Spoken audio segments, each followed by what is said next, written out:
Walter अपनी शादी से खुश नहीं था। तभी सिटी में और एक आदमी की वाइफ का मर्डर हो जाता है। अब वॉल्टर को लग रहा था कि उस आदमी ने अपनी वाइफ को मार डाला होगा। इस बात से वो ऑब्सेस्ड हो गया। हेलो फ्रेंड्स, आज मैं आपको अ काइंड ऑफ मर्डर 2016 के एक थ्रिलर हॉलीवुड मूवी एक्सप्लेन करने वाला हूँ। इसका सस्पेंस हमेशा आपको आपकी सीट के एज पर रखेगा, तो अंत तक इस वीडियो को जरूर देखिएगा। अगर आपको वीडियो अच्छा लगता है तो प्लीज इसे लाइक और कमेंट जरूर कर दीजिए। अब बिना किसी देरी के एक्सप्लेनेशन स्टार्ट करते हैं। मूवी स्टार्ट होती है और हम मार्टी को देखते हैं। वो आज बहुत ही सस्पिशियस था।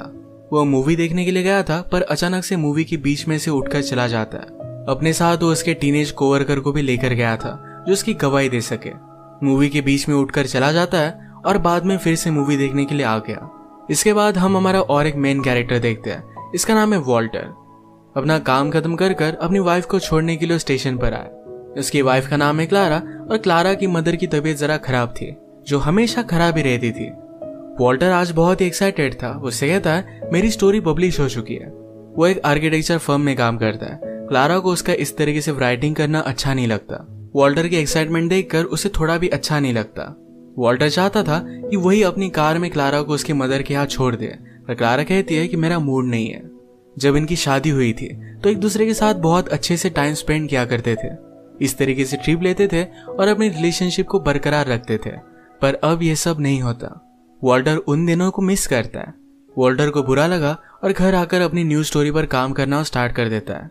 नेक्स्ट सीन में हम देखते हैं कि मार्टी की वाइफ की डेथ हो चुकी है। इस डेथ को इन्वेस्टिगेट करने का काम ये लॉरेंस का था। लॉरेंस एक खतरनाक डिटेक्टिव है। एक चीज को अगर वो पकड़ ले तो जल्दी से जाने नहीं दे सकता। क्लारा जब अपने मदर के यहाँ से वापस आए तो वॉल्टर और उसके घर पर एक पार्टी थी। क्लारा के हाउस में गेस्ट का आना ये भी उसे अच्छा नहीं लगता। वो हमेशा कंप्लेन ही करती रहती है। वॉल्टर हमेशा सारी सिचुएशन को सुधारने की कोशिश करता रहता है। आज इस पार्टी में वॉल्टर की एक फ्रेंड उसके साथ अपनी फ्रेंड को लेकर आई थी। इसका नाम था एली। इन दोनों का इंट्रोडक्शन हुआ और एक दूसरे से बात करने लग गए। ये बात क्लारा को अच्छी नहीं लगती। एली ने वॉल्टर से पूछा कि तुम करते क्या हो। वॉल्टर ने कहा कि मैं आर्किटेक्ट हूँ, पर मुझे राइट करना अच्छा लगता है। वो गेस करता है कि एली भी क्रिएटिव है, शायद वो सिंगिंग करती है, और ये गेस राइट था। ये दोनों और बात करते तभी वॉल्टर का फ्रेंड इन्हें इंटरप्ट कर देता है। रात में क्लारा ने वॉल्टर को एली के बारे में पूछा। उसे उस पर शक होने लग गया था। वॉल्टर इस बात को उसे जाने देने के लिए कहता है। वो आज उसके साथ इंटीमेट होना चाहता था, पर क्लारा ने इसके लिए उसे मना कर दिया। वॉल्टर उसे पूछता है कि आजकल तुम्हारा मूड ऐसा क्यों होता है। इन दोनों में कोई भी फिजिकल रिलेशन हुए बहुत दिन हो गए थे। वॉल्टर फिर से निराश होकर अपनी स्टोरी लिखने लग जाता है। नेक्स्ट सीन में हम देखते हैं कि लॉरेंस मार्टी से मिलने के लिए आया हुआ था। लॉरेंस का पूरा शक मार्टी पर है कि उसने अपनी वाइफ को मार डाला होगा। वो उसे कहकर जाता है कि किलर कितना भी स्मार्ट हो, मैं उसे पकड़ ही लूंगा। अगली रात वॉल्टर जब काम कर घर पर आया तो क्लारा अब भी उस पर गुस्सा थी। कहती है तुम एली के साथ ही क्यों ना टाइम स्पेंड करते, तुम्हें तो वही अच्छी लगती है। अब वॉल्टर को गुस्सा आ गया था। वो फिर से उसके साथ फाइट नहीं करना चाहता था, तो गुस्से में वहां से निकल गया। नेक्स्ट सीन में लॉरेंस को मार्टी की वाइफ की डेथ की केस के बारे में पूछा जाता है। लॉरेंस ने कहा कि मैं मार्टी को पकड़ लेता, पर उसके साथ उस रात उसका काम करने वाला था। उसने गवाही दी है कि मर्डर के वक्त मार्टी उसके साथ था, इसी वजह से वो बच गया है। जिसने मार्टी के लिए गवाही दी थी उसी के साथ काम करने वाला एक टीनेजर था, उसका नाम था टोनी। एक दिन जब लॉरेंस टोनी से पूछताछ कर रहा था तो मार्टी देख लेता है। मार्टी टोनी के पास आया, कहता है जो आंसर तुम पहले देते आ रहे हो वही हमेशा तुम्हें कंटिन्यू रखना है। सच उन्हें पता नहीं चलना चाहिए। अगले दिन वॉल्टर फिर से जब काम पर आया तो क्लारा फिर से उसके साथ झगड़ रही थी। वो कहती कि तुम्हें और एली को पार्टी में सब लोगों ने देखा था। वॉल्टर फिर से उसे समझाता है कि हम दोनों के बीच में कुछ भी नहीं है। तुम्हें हो क्या गया है? हमारा मैरिज सिर्फ 1 साल तक ही अच्छा रहा, इसके बाद तुम हमेशा मुझसे दूर रहती हो। तुम्हारी हेल्थ के लिए तुम्हें डॉक्टर के पास जाना चाहिए। वॉल्टर ने बहुत बार सजेस्ट किया था, पर क्लारा किसी भी साइकेट्रिस्ट के पास जाने के लिए मना कर रही थी। इस बार वो उसकी बात मानने के लिए रेडी हो गई। गुस्से में अपने रूम में चली गई। वॉल्टर गुस्से में कहता है तुम अब घर में अकेली रहो, मैं यहाँ से जा रहा हूँ। वो बार में आकर न्यूज़पेपर में मार्टी की वाइफ की डेथ के बारे में पढ़ रहा था। इस स्टोरी को उसने फॉलो किया है। उसे लगता है कि मार्टी ने उसकी वाइफ को मार डाला। ड्रिंक कर जब वो घर पर वापस आया तो क्लारा ने सुसाइड का अटेम्प्ट किया था। घर की सारी गोलियां उसने खा ली थी। उसे हॉस्पिटल में एडमिट कर देता है। डॉक्टर ने कहा तुम्हें उसे साइकोलॉजिस्ट के पास दिखाना चाहिए था। नेक्स्ट सीन में वॉल्टर अपनी सारी फ्रस्ट्रेशन अपने फ्रेंड को बताता है। कहता है मुझे एक मोमेंट पर लग रहा था कि वो सचमुच में मर जानी चाहिए। अब क्लारा जब हॉस्पिटल में है तो वॉल्टर जब अकेला था तो उसे मिलने के लिए एली आई। वो उसके लिए कुछ फूल लेकर आती है। उसने कहा कि तुमने मुझसे कहा था कि तुम्हारी वाइफ सैटरडेज पर काम करती है, इसी वजह से मैं यहाँ पर आई। वो आज रात एक जगह पर परफॉर्म करने वाली थी तो वॉल्टर को भी इनवाइट कर लेती है। रात में वॉल्टर जरा कंफ्यूज्ड हुआ पर बाद में उसके पास चला जाता है। उसका सॉन्ग सुनने के बाद उसे बहुत अच्छी लगी थी। नेक्स्ट सीन में हम देखते हैं कि क्लारा की तबीयत अब ठीक थी। उसे वो घर पर लेकर आता है। क्लारा उससे कहती है, मुझे प्रॉमिस करो कभी भी मुझे छोड़कर मत जाना। घर में उसने एली ने दिए हुए फूल को नोटिस किया। वॉल्टर से पूछने के बाद वो और भी ज्यादा गुस्सा होगी। उससे कहती कि तुम एडमिट करो कि तुम्हारा उसके साथ अफेयर चल रहा है। वॉल्टर कहता है, तुम्हारा मेरे पर यह शक करना अब बंद होना चाहिए। वहां से चला गया। वो जब फिर से न्यूज़पेपर देख रहा था तो उसे लगा उसे जाकर मार्टी से मिलकर आना चाहिए। एक किलर कैसा होता है इस बारे में उसे क्यूरियोसिटी थी। मार्टी बुक सेल करता था तो वॉल्टर जाकर उसे एक बुक के बारे में पूछता है। बातों बातों में उसने उससे पूछा, तुम्हारी वाइफ की डेथ हो गई थी, क्या उसका किलर अब तक उन्हें मिल पाया है? मार्टी इस बात पर जरा गुस्सा हो जाता है और उसे इग्नोर कर देता है। आज रात जब वॉल्टर घर पर आया तो क्लारा कहती है, मैंने तुम्हें तुम्हारे ऑफिस से फॉलो किया था, तुम एली के पास गए थे। वॉल्टर ने फिर से कहा कि हम दोनों के बीच में कुछ भी नहीं है, पर अब वो ये सब बर्दाश्त नहीं कर सकता था। वो उसे कहता है कि अब मैं तुमसे डिवोर्स ले रहा हूँ, मैं मेरी लाइफ इस तरीके से नहीं जी सकता। क्लारा ने कहा कि अगर तुमने ऐसा कुछ भी किया तो मैं सुसाइड कर लूंगी, मेरी डेथ की जिम्मेदार तुम होगे। अगले दिन वॉल्टर जब घर पर आया तो क्लारा घर पर नहीं थी। अपनी मेड से वो पूछता है तो उसे पता चला कि क्लारा की मदर की तबीयत जरा खराब है, उसे देखने के लिए वो गई हुई है। वो जल्दी से बस स्टॉप पर क्लारा के पास पहुंचा। वो कहता है कि तुमने मुझे बताया क्यों नहीं? क्लारा कहती है, मैंने तुम्हारे लिए सब कुछ इजी कर दिया है और 2 दिन तुम एली के साथ बिता सकते हो। वो बस में चढ़ गए। वॉल्टर को उससे बात करनी थी तो बस का पीछा करता है। एक होटल पर बस के रुकने के बाद वॉल्टर क्लारा को ढूंढने की कोशिश करता है पर कहीं भी ढूंढ नहीं पाता। सुबह जब वो घर पर पहुंचा तो उसकी मेड कहती कि क्लारा की मदर की डेथ हो चुकी है। वो क्लारा को तुरंत कॉल करना चाहता था पर क्लारा उसके मदर के यहाँ पहुंची ही नहीं। हमें डायरेक्टली क्लारा की डेड बॉडी दिखाई जाती है। एक बड़े से ब्रिज से नीचे गिरकर उसकी डेथ हो गई थी। वॉल्टर को बहुत बुरा लगा। इस केस की भी इन्वेस्टिगेशन करने वाला डिटेक्टिव ये लॉरेंस ही था। लॉरेंस वॉल्टर से पूछता है कि क्या क्लारा ने सुसाइड की होगी।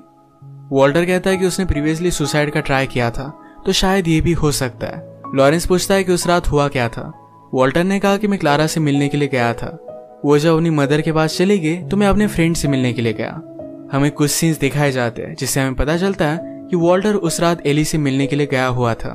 उस रात उसके साथ इंटीमेट हो गया। इसका मतलब है हमेशा से एली के साथ उसका चक्कर चल रहा था। वॉल्टर आकर एली को बता देता है कि मैंने तुम्हारे बारे में पुलिस को बताया हुआ है। एली को ये बात उतनी अच्छी नहीं लगती। नेक्स्ट सीन में लॉरेंस मार्टी से मिलने के लिए आया हुआ था।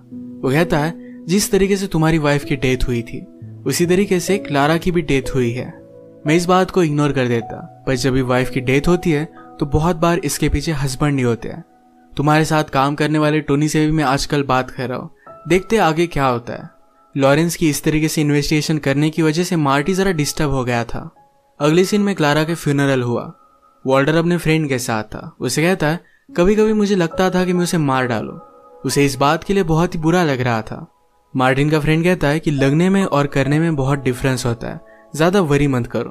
क्लारा की डेथ के बाद वॉल्टर के यहाँ पर काम करने वाली मेड भी उसे छोड़कर चली गई क्योंकि उसे लगता था क्लारा के मर्डर के पीछे वॉल्टर ही है। नेक्स्ट सीन में वॉल्टर को लॉरेंस पुलिस स्टेशन बुलाता है। वहां पर उसने एक आदमी को लाया था जो वॉल्टर को पहचान लेता है। उस आदमी के जाने के बाद लॉरेंस ने वॉल्टर से कहा कि यह आदमी बता रहा था कि उस रात होटल पर तुम क्लारा को ढूंढ रहे थे। तुमने मुझे उस रात के बारे में झूठ कहा। क्लारा से मिलने के बाद तुम डायरेक्टली घर नहीं गए थे, तुम उसका पीछा कर रहे थे। वॉल्टर इस बात को मान लेता है। कहता है, हम दोनों कुछ बात कर रहे थे, उसी को फिनिश करने की मैं कोशिश कर रहा था। मैं जब होटल पर पहुंचा तो उसे कहीं भी ढूंढ नहीं पाया। मुझे लगा कि शायद वो टैक्सी कर आगे चली गई होगी, तो मैंने फिर उसे नहीं ढूंढा। वॉल्टर लॉरेंस को बता देता है कि हम दोनों डिवोर्स लेने वाले थे। लॉरेंस ने कहा कि जिस तरीके से तुम्हारी वाइफ की डेथ हुई उसी तरीके से मार्टी की वाइफ की भी डेथ हुई थी, क्या तुम उसे जानते हो? इसके बाद रात में वॉल्टर एली के साथ था, तभी लॉरेंस उसे मिलने के लिए आ गया। वॉल्टर डर जाता है और घर में एली को छुपा देता है। लॉरेंस ने यहाँ पर वॉल्टर के ड्रिंक्स के 2 ग्लास नोटिस किया। उसे पता था यहाँ पर वो किसी के साथ है, तो सारे घर को देखने लग जाता है। वॉल्टर जहाँ पर काम करता है ये भी उसने देखा। उसे एक न्यूज़पेपर मिला जिसमें मार्टी की वाइफ की डेथ के बारे में लिखा हुआ था। वो वॉल्टर पर गुस्सा हो जाता है। कहता है, तुमने मुझसे कहा था कि तुम मार्टी के बारे में नहीं जानते। वॉल्टर कहता है कि मैं राइटर हूँ, मुझे इस तरीके से न्यूज़पेपर कटिंग्स निकालनी पड़ती है, मैं इसके बारे में भूल गया था। वॉल्टर को लगता है कि अब वो ट्रबल में है, तो एली और अपने फ्रेंड के साथ ये सब चीजें वो डिस्कस कर रहा था। फ्रेंड ने कहा कि तुम एक लॉयर को हायर कर लो, इससे तुम्हें बहुत हेल्प मिलेगी। वॉल्टर कहता है कि मैंने कुछ नहीं किया, तो मुझे लॉयर की जरूरत नहीं। एली को भी इस केस के बारे में जब सब कुछ पता चला तो वॉल्टर पर वो गुस्सा हो गई थी। वहां से चली जाती है। वॉल्टर का फ्रेंड उसे कहता है कुछ दिनों के लिए तुम छुट्टी ले लो, इस केस की इन्वेस्टिगेशन की वजह से उनकी फर्म की इज्जत जा सकती है। लॉरेंस पर भी इस केस को सॉल्व करने का प्रेशर बढ़ता जा रहा था। उसका सुपीरियर उसे इस केस को जाने देने के लिए कहता है, पर जब तक वो इसे सॉल्व ना कर ले तब तक वो उसे जाने नहीं दे सकता। अब लॉरेंस एली से भी पूछताछ करने के लिए आया हुआ था, पर एली उससे कुछ भी बात नहीं करती। वो फिर वॉल्टर को अपने साथ लेता है और मार्टी के पास आता है। वॉल्टर और मार्टी को उसने इंट्रोड्यूस करवा दिया। वो कहता है तुम दोनों में बहुत सारी चीजें सिमिलर है। उसने मार्टी से कहा कि वॉल्टर तुम्हारी वाइफ की डेथ में बहुत ही इंटरेस्टेड था। लॉरेंस ने कहा कि मुझे लगता है कि वॉल्टर तुम्हारी वाइफ की डेथ के बाद उससे इंस्पायर्ड हुआ। तुमने जिस तरीके से अपनी वाइफ को मार डाला उसी तरीके से वॉल्टर ने भी क्लारा को मार डाला। मार्टी गुस्सा हो गया और इन्हें जाने के लिए कहता है। लॉरेंस जो भी इन्वेस्टिगेशन कर रहा था, इस वजह से एली भी वॉल्टर पर शक करने लग गई थी। इसी बात पर एक रात वॉल्टर और एली में बहुत बड़ा झगड़ा हो जाता है। रात में वॉल्टर मार्टी से मिलने के लिए आया। वो कहता है कि मुझे पता है कि तुमने अपने वाइफ का मर्डर किया था, पर मैं इस बात को समझ सकता हूँ। मार्टी ने उसे वार्निंग दी, कहा कि मुझसे दूर रहा करो, तुम्हारी वजह से डिटेक्टिव मेरे पीछे पड़ा हुआ है। जब वॉल्टर यहाँ से निकला तो लॉरेंस उसे देख रहा था। उसका शक सही निकला। ये दोनों एक दूसरे को जानते थे। वो मार्टी के पास आता है और उसे बहुत मारता है। ये देखकर टोनी डर गया था। डिटेक्टिव उसे भी मार सकता है, तो इस वजह से डर कर अब वो मार्टी के लिए कवर अप नहीं करेगा। वो उस रात जो भी सच सच हुआ था, ये सारी बातें डिटेक्टिव को बता देने वाला है। अब मार्टी के पास ज्यादा कुछ ऑप्शंस नहीं है। उसके पास बहुत ही कम पैसे थे और यहाँ से भाग जाना था। वॉल्टर रिच है तो उससे मिलने के लिए आता है। मार्टी कहता है तुम्हारी वाइफ की डेथ होने से पहले तुम मेरे पास बुक लेने के लिए आए हुए थे। ये हम दोनों को कनेक्ट कर सकता है, इसका प्रूफ मेरे पास है। ये चीज मैं डिटेक्टिव को नहीं बताऊंगा, पर इसके बदले में मुझे पैसे चाहिए। वॉल्टर इससे थोड़ा सा भी नहीं डरता और उसे वो पैसे नहीं देगा। वॉल्टर डायरेक्टली फिर लॉरेंस से मिलने के लिए आया। मार्टी ने उसे अभी अभी जो ऑफर दी इसके बारे में उसे वो बता देता है। लॉरेंस ने कहा कि तुमने मुझसे हमेशा झूठ कहा है। अब वो उसे हेल्प नहीं करने वाला था। आज पुलिस स्टेशन में टोनी भी आया हुआ था। उस रात मूवी देखते वक्त मार्टी थोड़े टाइम के लिए गायब हो गया था। इसके बारे में वो लॉरेंस को बता देता है। लॉरेंस फिर डायरेक्टली मार्टी के पास आया। कहता है अब सारी चीजें तुम्हारे खिलाफ है, तुम्हें अब कोई भी बचा नहीं सकता। मार्टी सारी चीजों की वजह से बहुत ही गुस्सा हो गया था। रात में वो वॉल्टर का पीछा करता है। वो वॉल्टर को नीचे के अंडरग्राउंड टनल में बुलाता है।